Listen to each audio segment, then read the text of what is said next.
aquarianradio.com. Aloha, this is Enki.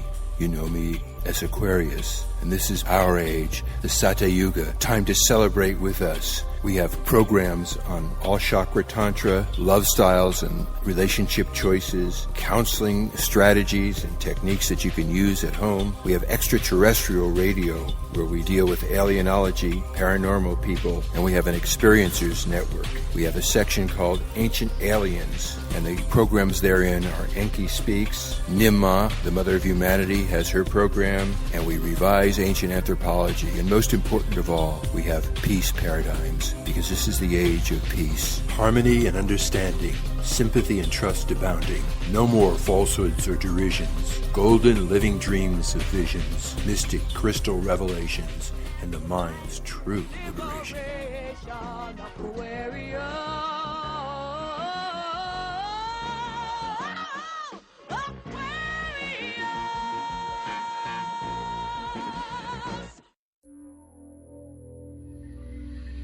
This is Enki.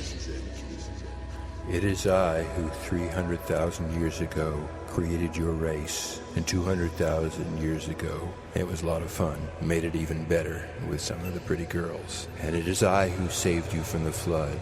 And it is I and my beloved Nimma and my son Ningashiga Thoth who are here to help you overcome my runaway son Marduk, or Allah, my brother Enlil, or Yahweh, and free yourself from all the supposed gods and recognize your own great potential. You have much to teach us, and we, Anunnaki, those of us from Nibiru, welcome full partnership. And here are your hosts, Janet and Dr. Sasha Lesson.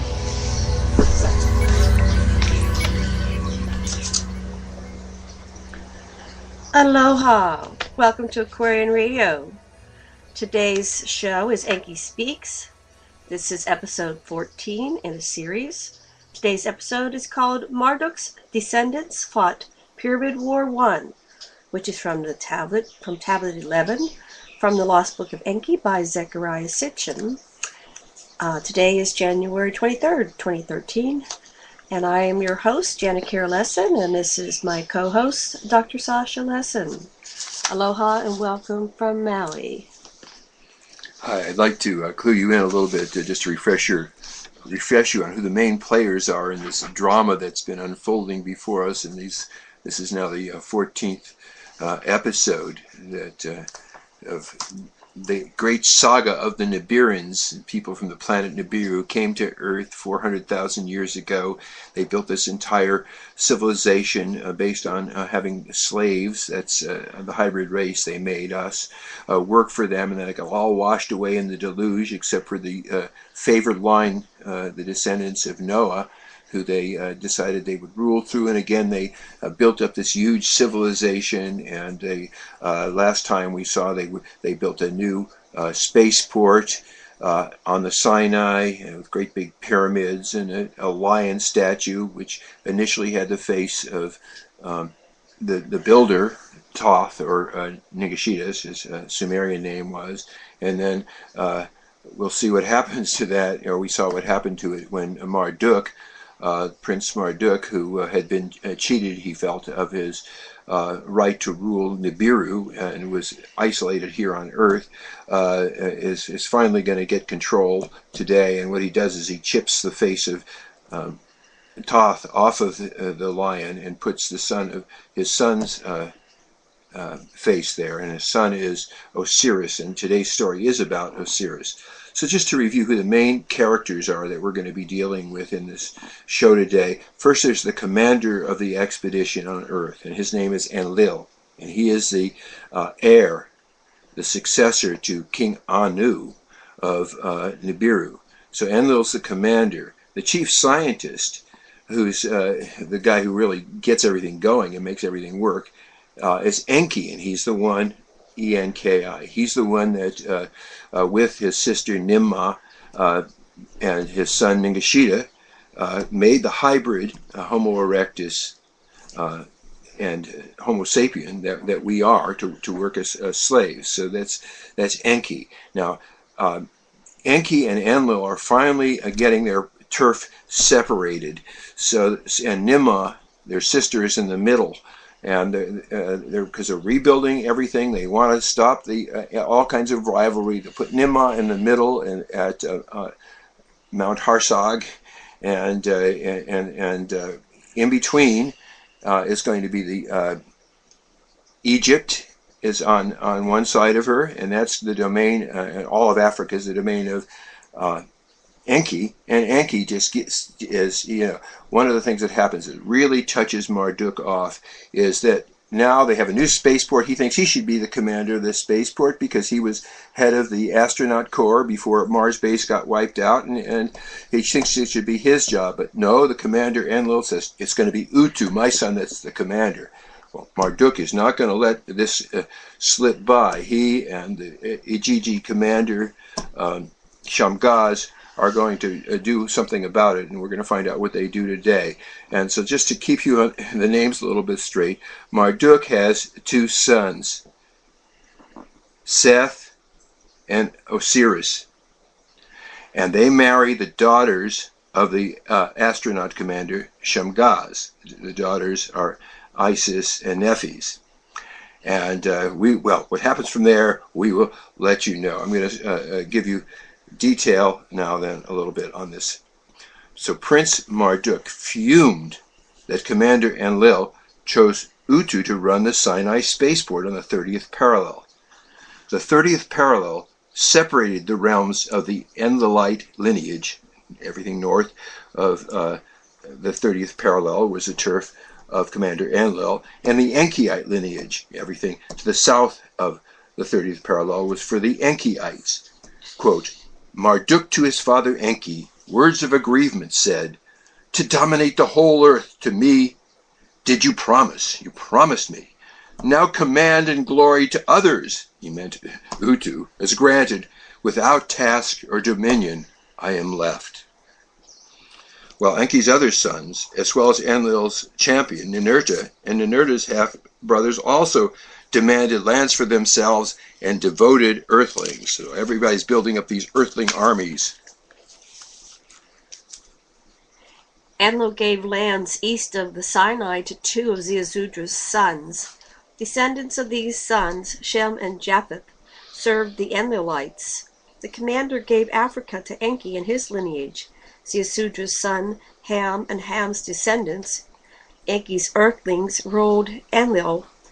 They all must stay in Africa. But Ham's descendants defied Enlil and moved north out of Africa and into the Canaan on the Mediterranean side of the Arabian Peninsula.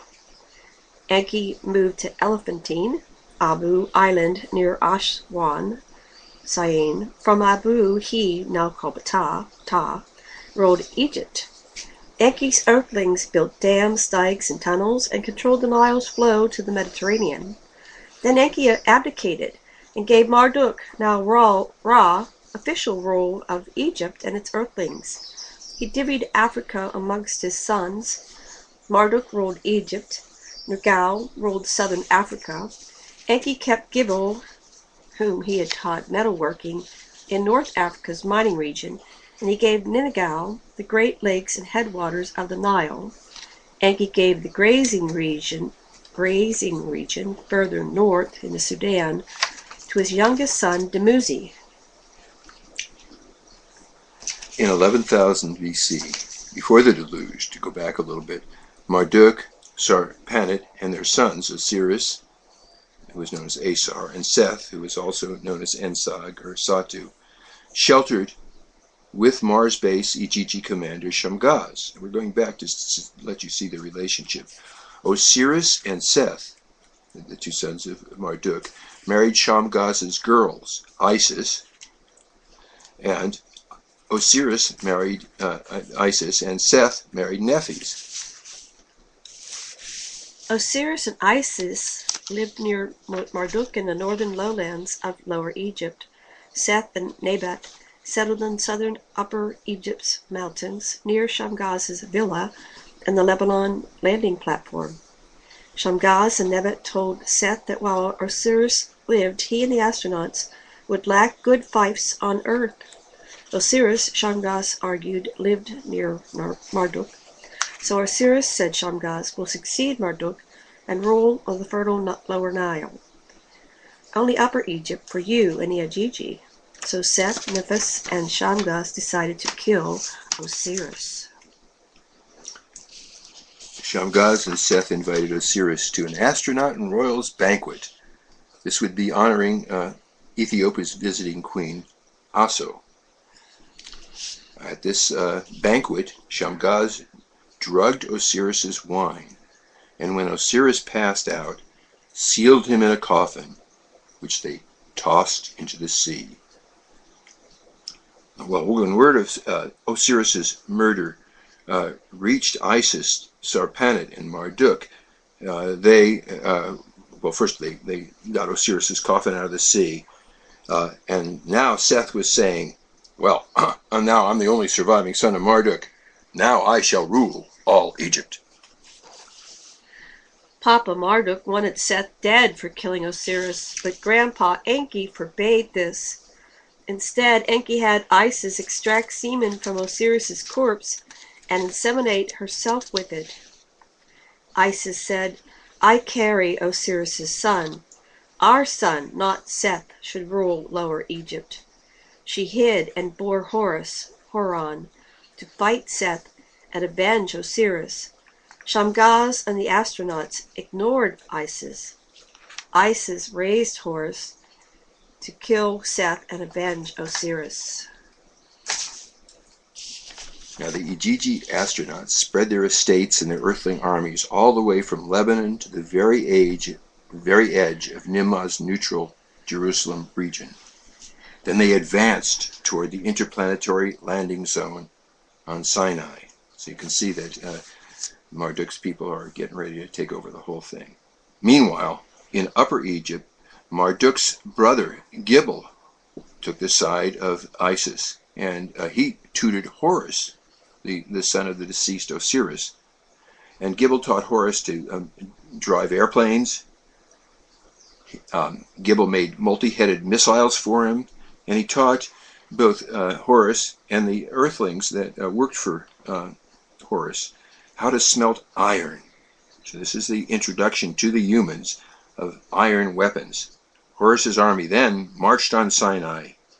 Now Seth, rather than face this army with all its iron weapons, dared Horus to have a fight in the sky. Horus flew his fighter toward Seth, who hit him with a poison dart missile.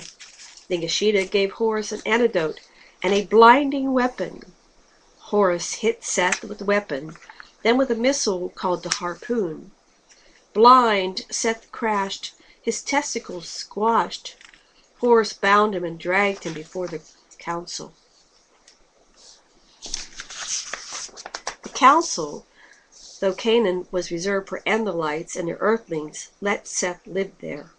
The council had ordered Enkiite, Nibiruns, and earthlings descended from Ziusudra's son Ham restricted to Africa. But the Hamites defied the council and occupied Canaan.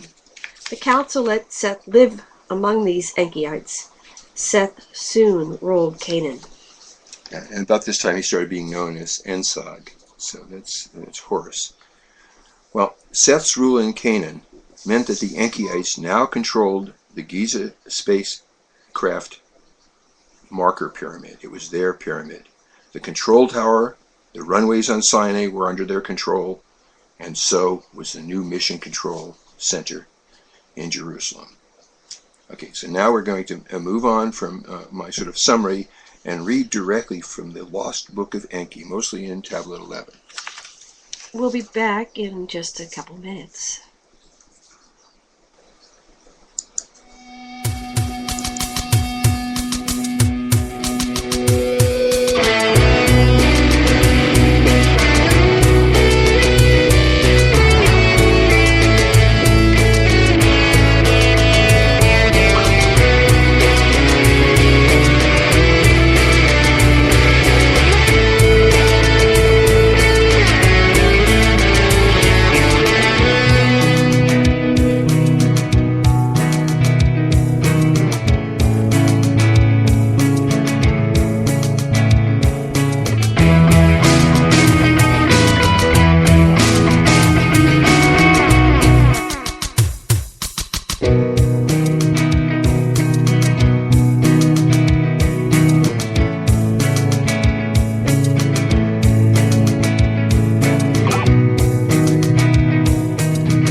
Hello, we're back. So did Nimrod, the peacemaker, to the contending leaders say, "For peace to prevail, the habitable lands between us should be apart set," Enlil to Enki said. To make the peninsula an uncontested divider they agreed. To the peacemaker, Nimrod, they it allotted. Tilmum, land of the missiles, they named it. To earthlings it was beyond bounds. The habitable lands to the east thereof to Enlil and his offspring were set apart. For the descendants of 2 sons of Ziusudra, Shem and Japhet, therein to dwell. The dark-hued landmass that the Absu included to Enki and his clan was for domains granted. The people of Ziusudra's middle son, Ham, to inhabit it were chosen. So that the Hamites now are in the area controlled by Enki. To make Marduk their lord, of their lands to master, Enki to appease his son suggested, "By your wish, let it be so." And so what Enki is saying, let Marduk get off my back and get off your back, give him something to rule. He's got all the descendants of Ham. Let them be in Africa. And so, by your wish, let it so be, Enlil to Enki about it said. In other words, he was letting Enki have autonomy within his own sphere. In Tilmun, in its mountainous south, an abode for Nimrod, his mother Ninurta, built. So she's in the middle. She's in between the Enlilites and the Enkiites. Near a spring with date trees, a verdant valley it was located, this beautiful home for his mother. The mountain peak Ninurta terraced it, a fragrant garden for Nimrod he planted. When all was thus completed, a signal to all outposts on earth was given. From the mountain lands across the ocean, whirlwinds the gold nuggets brought. From the place of the celestial chariots to Nibiru the gold was lofted. On that memorable day, Enlil and Enki to each other said and agreed, "Let us Nimrod, the peacemaker, with a new epithet name honor, Ninharsag, mistress of the mountainhead. Let us name her." By acclamation was Nimrod the honor given, henceforth Ninharsag she was called. Praise to Ninharsag, on earth the peacemaker, in unison the Anunnaki proclaimed. Praise to Ninharsag, on earth the peacemaker. During the first Shar after the deluge, Ninharsag to cool down tempers managed. Nibiru with gold to resupply was over ambitions and rivalries paramount. So they had to get the gold back. So you understand this is for 3,600 years. Nimrod was able to keep these contending lineages at bay, and they just kept shipping the gold that they mined in South America. They kept shipping it to Nibiru. She pulled off the peace for 3,600 years. Slowly the earth to teem with life returned, with the seeds of life by Enki preserved. What by itself survived was augmented on land and in the air and waters. So this abundance we have we have it because the Anunnaki restored it. After the flood, it probably would have come back, but maybe not as abundant or diverse had they not intervened. That's right. Most precious of all the Anunnaki discovered were mankind's own remnants, as in bygone days when the pyramid workers were created. When the primitive workers were created, the Anunnaki, few and strained, for civilized workers now clamored. By the time the first Shar after the deluge was completed, the peaceful truth by an unexpected occurrence was shattered. Not between Marduk and Ninurta, not between the Enki and Enlil clans was the eruption. Between Marduk's own sons, by the Igigi astronauts abetted, was the tranquility broken.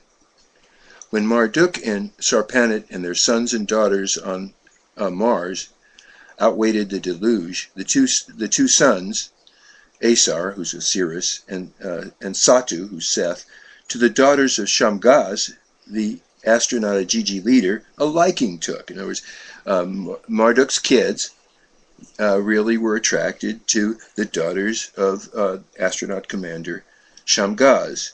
And then when to Earth, everybody from Mars base returned, the two sisters, espoused. Osiris chose Isis. Seth chose the one called Nephis. They were betrothed. Now Osiris with his father Marduk in the dark-hued lands to abide chose. In other words, he's choosing to live there. Whereas Seth, near the landing place where the astronauts dwelt, with Shamgaz made his dwelling. So he lived together with the father-in-law. About the domains on earth was Shamgaz concerned. Where shall the Ajiji, the masters, be? So did Shamgaz, the other Ajiji, in sight of that. The bat is Nephis. To Satu, Seth. To Seth. Okay, they have different names. By staying with his father, Asar, which is Osiris, the successor alone shall be. The fertile lands he will inherit. So in other words, Shamgaz is working Seth up to, he's saying that Osiris has got this really neat place by the mouth of the Nile where it comes out and it's all fertile, and you just got this crappy place, and so you're not going to have any power. So did Shamgaz and his daughter Nebet to Satu day after day say, how the succession in the hands of the Satu alone to retain father and daughter schemed. On an auspicious day they made a banquet. Ajiji and Anunnaki to it they invited. Asar, unsuspecting, to celebrate with his brother, also came. Nebat, his spouse's sister, prepared the table's footstools she also set. She beautified herself with lyre in hand, a song to mighty Asar Osiris. She sang, Satu before him choice roast meat cut with salted knife for him fatlings he served. Shamgaz in a large goblet new wine to Asar offered, an admixture for him he made. A large vessel, mighty to look upon, with elixired wine he gave him. In good humor was Osiris. Merrily he rose and sang, with cymbals in his hand he chanted. Then by the admixtured wine he was overcome. To the ground he fell down. Let us for a sound sleep take him, the host to the others at the banquet said. So they took Osiris to another chamber and put him in a coffin. The coffin with tight seals they closed, and into the sea they threw it. With words, when word of what had happened to Osiris reached to Marduk, her husband's father, she raised a wailing. Osiris to his death in the sea depths was brutally thrown. Quickly must the coffin be found. So they searched the sea for Osiris's coffin, and by the shores of the dark-hued land, it's Lower Egypt where the water flows in, it was found. Inside the stiff body of Asar lay, from its nostrils the breath of life departed. Marduk, his clothes rent, on his forehead he put ashes. My son, Sarpanet cried and wept. Great were her grief and mourning. Enki was distraught and wept. The curse of Cain is repeated to his son in agony. He said, Isis, to high heavens, a wailing raised, to Marduk for revenge, and an appeal she made. Seth his death must meet. By your own seed a successor let me conceive. Let by your name his name remembered be, the lineage surviving. This, alas, cannot be done, Enki to Marduk and Isis said. The brother who killed the brother's brother must be the keeper. For this, Seth must be spared. By his seed, an heir to Isis you must conceive. But you understand that Marduk is convinced not to kill his remaining kid because he wants his lineage to perpetuate, even though the surviving kid, Seth, has just murdered his brother. Right, and there's something about the brother who killed the brother's brother must be the keeper. So what are they saying there? That the brother who killed the brother's brother must be the keeper. Anyway, you must be your brother's keeper. I guess. Yeah. By these twists of fate, Isis was baffled, distraught, the rules to defy. She was determined. Before the body of Osiris was wrapped, and in a shrine preserved, from his phallus, Isis, the life seed of Osiris, extracted. With it, Isis herself made conceive an heir and avenger to Osiris to be born. To Enki and his sons, to Marduk and his brothers, Seth word delivered. The sole heir and Marduk's successor am I. Of the land of two narrows, Egypt, I will be the master. Before the Anunnaki council, Isis the claim refuted. With Osiris's heir, I am with child. Among the river's bulrushes with the child she hid, the wrath of Seth she was avoiding. Horon, she called the boy, we call him Horus. To be his father's avenger, she raised him. Seth by this was disconcerted. Shamgaz from ambitions didn't retreat, however, and from Earth year to Earth year, the astronauts and their offsprings from the landing place spread. Marduk's men were moving out. Onto the borders of Tilman,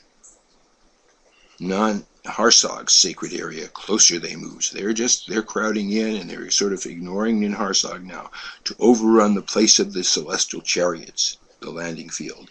That's what the EGG astronauts and their Earthlings threatened. In the dark-hued lands, the child Horon, by Earth's quick life cycles, to a hero grew. By his great uncle Gibel was Horon adopted. By him he was trained and instructed.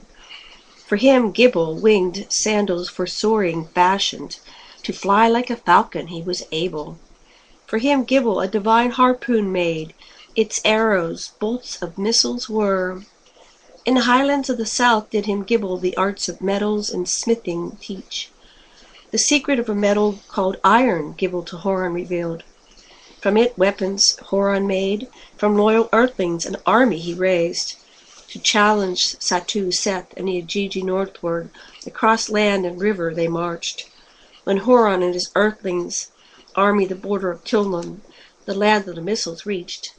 Seth to Horon words of challenge sent. Between us two alone is the conflict. Let us one-on-one in contest meet. So what's happening here is it was really obvious that to Seth that he didn't stand a chance against Horus with these whole army full of with people with iron weapons. So he said, well, let's have a champion-to-champion fight, an air battle. So in the skies above Tilman, Seth and his whirlbird, that means it's a kind of, it's either a helicopter or one of these kind of saucer ships. And so Seth is in the whirlbird for combat up here. Horus waits for him. When Horus toward him like a falcon's skyward soared, a poison dart at him Seth shot. Like a scorpion's sting, it Horon felled. So first shot, Seth gets it off, he hits Horon. When Isis saw this, a cry to heaven she sent forth. For Ningishita she cried out. And from his celestial boat, aircraft, Ningishita came down to save the hero Horon. For his mother he came. So you have to understand that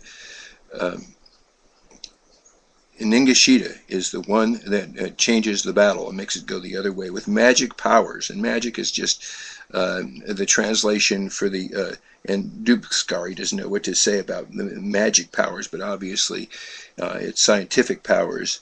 Ningishita the poison to benevolent blood converted, and by morning Horus was healed. From the dead he was returned. Then, with a fiery pillar like a heavenly fish with fins and fiery tail, Ningishita to Horon provided. Its eyes from blue to red to blue, their colors changed. In other words, there's this missile and it's blinking its lights off and on and off and on. And he said, hey, Ningishita saying, hey, Horus, take this and let old Seth have it. So toward the triumphant Satu, Horus in the fiery pillar soared. Far and wide each other they chased. Fierce and deadly was the battle. At first, Horon's fiery pillar was hit.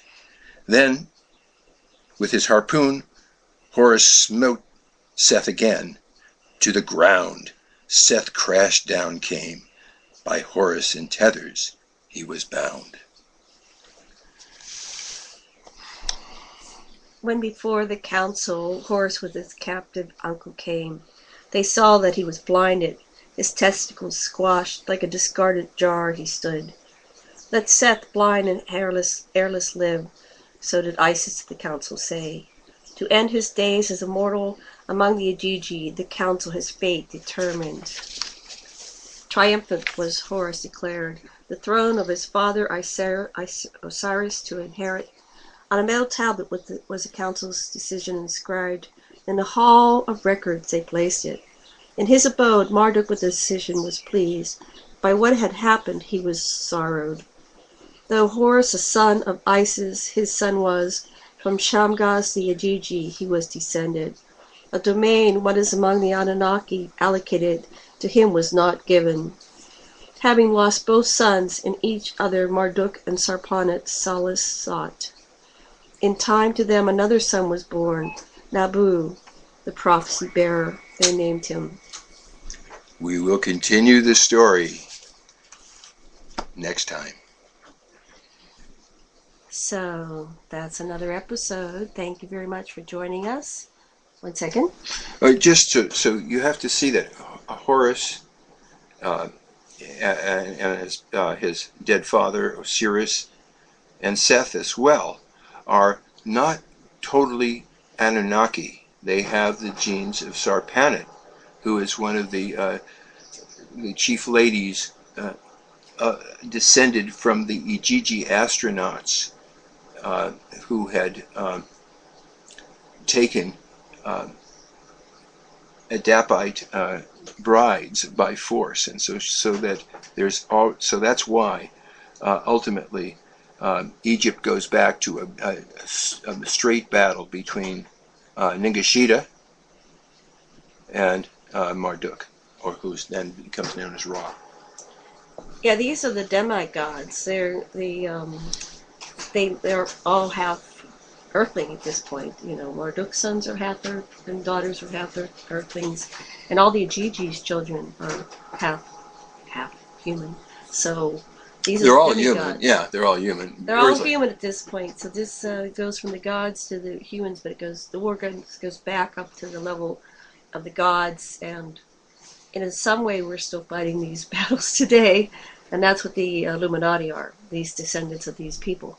Yeah, you'll see in future shows that ultimately Marduk becomes Allah, and Enlil becomes Yahweh, and Enki becomes Adonai, and we know where all this is at nowadays because their earthling rulers through whom they rule are still carrying on the same battle. Right. So we will come back again sometime later this week. Once again, thank you for joining us. Do check out our websites, aquarianradio.com and ankyspeaks.com. And feel free to write to us. Write to us at aquarianradio@gmail.com.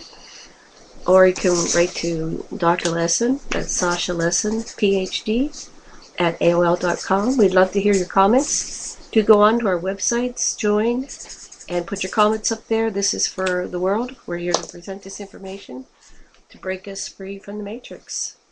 So that's all for today. Live from Maui, Hawaii, this is Janet Kier Lesson and Dr. Sasha Lesson. Aloha. Aloha.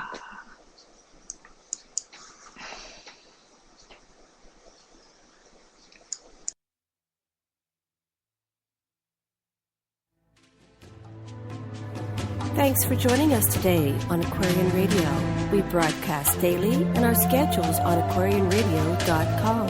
Listen live by calling 646-649-0893, or you can listen live by calling 646-649-0893. or listen to our archives on aquarianradio.com. Join us again soon, and do tell your friends the age of Aquarius and the paradigm of peace is now.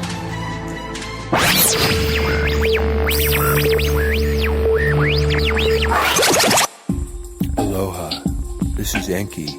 You know me as Aquarius. And this is our age, the Satya Yuga. Time to celebrate with us. We have programs on all chakra tantra, love styles and relationship choices, counseling strategies and techniques that you can use at home. We have extraterrestrial radio where we deal with alienology, paranormal people, and we have an experiencers network. We have a section called Ancient Aliens, and the programs therein are Enki Speaks, Nimma, the Mother of Humanity, has her program, and we revise ancient anthropology. And most important of all, we have peace paradigms, because this is the age of peace, harmony and understanding, sympathy and love abound. No more falsehoods or derisions, mystic crystal dreams and visions. And this has been another episode here at aquarianradio.com. aquarianradio.com.